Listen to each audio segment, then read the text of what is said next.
Hi, this is Boris. You are listening to Achieve Success Like Jesus podcast, where we are talking about personal development. It is great to have you here. In this podcast, I look at the words and actions of Jesus of Nazareth. Why? You probably know who he is, despite him being born 2000 years ago. What made him so successful in the long term?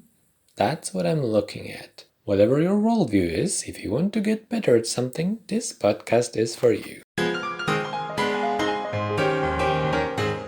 Believe me or not, but I have been preparing for this episode since 1994.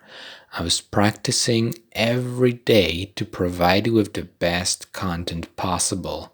What am I talking about? Let's hear the passage about Jesus for today. Matthew chapter 8, verses 23 to 24. Then Jesus got into the boat and started across the lake with his disciples. Suddenly, a fierce storm struck the lake, with waves breaking into the boat. But Jesus was sleeping. As we just heard, one time Jesus was in a boat when a fierce storm suddenly struck the lake. When it happened, Jesus was sleeping even though the waves were breaking into the boat. Usually commentators of this story look at the ending, which I have not quoted here. If you are curious how it ended, check out Matthew chapter 8 verses 25 to 27. I would like to focus on what we can learn from sleeping Jesus. He had a packed calendar, meeting crowds of people, visiting many places. Jesus was extremely busy, but he found time to sleep. What does it teach us? It shows that sleeping is important. Even when you have a lot on your plate, this seemingly unproductive state is vital to your health. Sleeping. This is the thing I have been doing regularly since the 90s. I don't know about you, but for me it's a very pleasant thing to do. And even if you like to sleep less than I do, I probably don't have to encourage you too much to do so. I guess you can get caught doing it every night. But are you doing it properly? You already know that my alleged mastery of sleeping is a joke. Therefore, the knowledge I will present to you was based on a reliable looking materials from the internet. Why do we sleep? Sleep is crucial for the well-being of every human. It turns out that its length and its quality are very important in the regenerative processes of the body.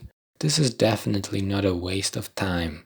To realize how important sleep is, let's see what's the risk of its deficiency. Everyone has probably experienced feeling lack of enough sleep. So you know it's not something you want to repeat for no reason. If someone asked a sleepy me what exactly was wrong, I would have just mumbled something incomprehensible to get rid of him and carried on with planning on how to get back to bed. Fortunately, some people are being paid to professionally observe the effects of sleep shortages.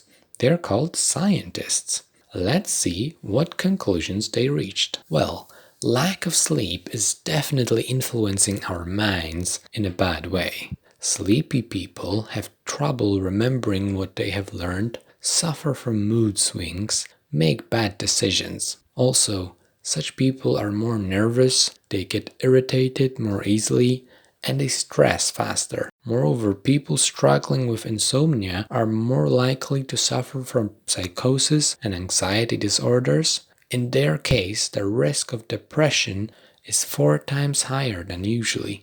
Unfortunately, the list does not end with the psychological aspects. People who are sleep deprived have an increased risk of multiple diseases. I will mention only 2.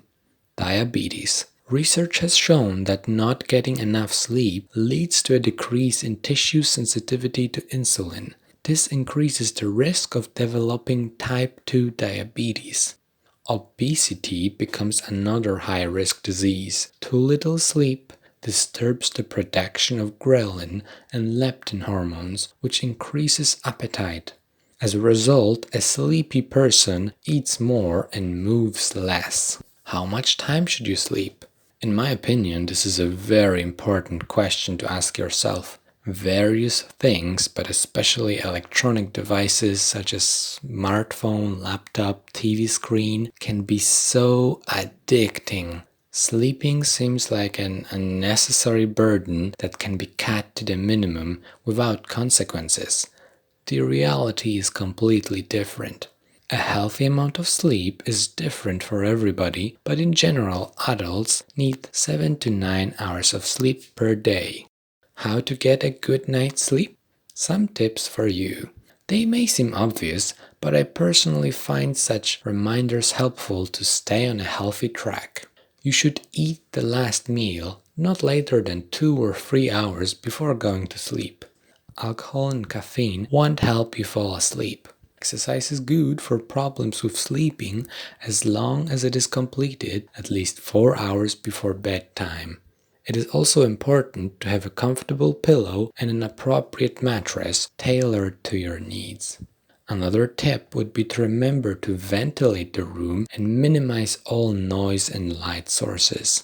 If, despite all efforts, your problems with sleeping properly won't stop, it may be necessary to visit a doctor or other type of specialist. I sincerely recommend it. Do we have to get enough sleep every single day? No. My point is not about treating getting enough sleep as the highest value in life. There were times when Jesus was so into something that he has not slept the entire night. But these were always exceptional situations. If it's a regular day, it is best to sleep as long as you need. It's time for an example from my life. I am generally not tempted to borrow money, but there is one thing I borrow constantly. I borrow from myself. From the tomorrow me, I often borrow time. An hour, 2, or 3. What I mean by borrowing time from future me is simply going to sleep later than I should. From my experience, if you borrow time, you'll have to pay interest, just like when taking a loan. The next day, I wake up feeling worse than usual. It's hard to get up. I feel like doing nothing. I'm not able to do anything challenging. Time at work passes by very slowly. I am rude to others. My thoughts focus on plans to take a short nap. For a long time, I have not seen the connection between the quality of my sleep and how I feel. But since I discovered that they are strongly related and decided to sleep for the minimum 7 hours a day, I feel much better the next day. It's easier to get up, I'm full of energy, I have creative ideas, and I like to put them into practice even when they are demanding. Time flies by quickly, and contact with people is a pleasure. If you feel bad sometimes and you don't see a clear reason why, I recommend that you take a closer look at how you sleep. Stopping borrowing the time from future me turned out great in my case. Give it a try yourself. By the way, one of the pros of increasing your time investment in sleeping is the price. It is completely free of charge. Practical application. I want to give you a moment to think about how you can improve 1/3 of your life. What could you do? Maybe you should simply go to bed earlier. Maybe an hour or 2 before sleeping, you should stop looking at any screen to fall asleep easier. Or maybe it's time to eliminate taking naps that disrupt your daily rhythm and make it difficult to fall asleep at night. Or maybe it's the opposite for you. Would you like to sleep less because you waste too much time in bed? Maybe it's time to buy some nice new bed sheets. Buying the right mattress and pillow also seems like a good idea, especially if your back hurts or you don't want it to hurt in the future. If your sleep problem is serious, it may be best to talk to a specialist, for example a doctor. This area of life is too important to be ignored. The last suggestion is from an article that made me laugh. It presented multiple benefits of sleeping naked. Well, maybe this is something for you. Choose one thing and put it into practice today. Jesus had a lot of things to do, and he found enough time to sleep. At the same time, he managed to do everything he wanted. If you are very busy and sleep often seems to be the last thing you need, I dare to tell you that this is probably not the optimal solution in the long run. Take care of your sleeping habits today. You will not have to wait long for the results. This investment will start paying off tomorrow. I wish you good nights and even better mornings. Thank you for listening to the podcast Achieve Success Like Jesus. If you heard something useful, it's certainly Jesus. The rest comes from me. If you have any ideas how to improve this podcast, please leave me a comment wherever you're listening. I will be very thankful for your opinions and sharing the podcast with others. You can also go ahead and send me an email at achievesuccesslikejesus@gmail.com. And if you're looking for something more in life and you would like to know what the real message of Jesus' words and actions is, then please visit www.jesus.net. That's it for today. Please remember to put the knowledge into action and don't forget to enjoy the rest of the day.